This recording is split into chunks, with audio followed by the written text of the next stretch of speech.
Dalawang barko ng US Navy ang naglayag sa sensitibong Taiwan Strait ngayong linggo sa unang naturang misyon mula ng manungkulan si Pangulong Donald Trump noong nakarang buwan na nagdulot ng galit na reaksyon mula sa China na nagsabing ang misyon ay nagpapataas ng mga tensyon at seguridad sa riyon. Ang US Navy na paminsan-minsan ay sinasamahan ng mga barko mula sa mga kaalyadong bansa ay bumabiyahe sa nasabing strait ng halos isang beses sa isang buwan. Ang China na nagsasabing ang Taiwan ay sarili nitong teritoryo at probinsya ay nagsabi na ang estratehikong daluyan ng tubig ay pag-aari nito sa lahat ng aspeto. Sinabi ng US Navy na ang mga barko ay ang R.D. Borky class guided missile destroyer na USS Ralph Johnson at Fight Finder class survey ship na USNS Bowditch.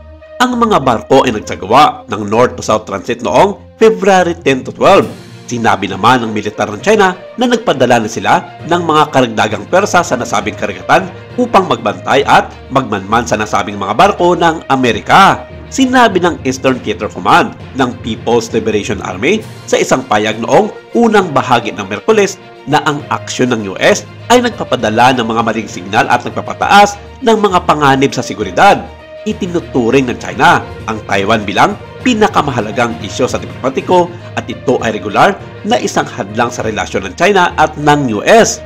Nagreklamo din ang China nitong linggo sa Japan dahil sa negatibong pagtukoy sa China sa isang payag na inilabas pagkatapos ng pagpupulong sa pagitan ni Trump at Japanese Prime Minister Shigeru Ishiba. Ang payag na iyon ay nananawagan para sa pagpapapanatili ng kapayapaan at katatagan sa buong Taiwan Strait at nagpahayag ng suporta para sa makabuluhang pakikilahok ng Taiwan sa mga internasyonal na organisasyon. Nang tanungin sa Beijing noong Miyerkules tungkol sa mga barkong pagdigma ng US, sinabi ni Zhou Finglian, tagapagsalita ng Taiwan Affairs Office ng China, na ang Taiwan ay isang pangunahing interes para sa bansa at ang Estados Unidos ay dapat kumilos ng may pag-iingat dahil kung hindi magdadalawang isip ang kanyang gobyerno na bigyan ito ng leksyon at hindi natatakot ang China na makipagdigma sa bansang Amerika. Sinabi ng Ministry ng Depensa ng Taiwan na nagbabantay din ang kanilang mga pwersa, ngunit binanggit na ang sitwasyon ay parang hindi na normal.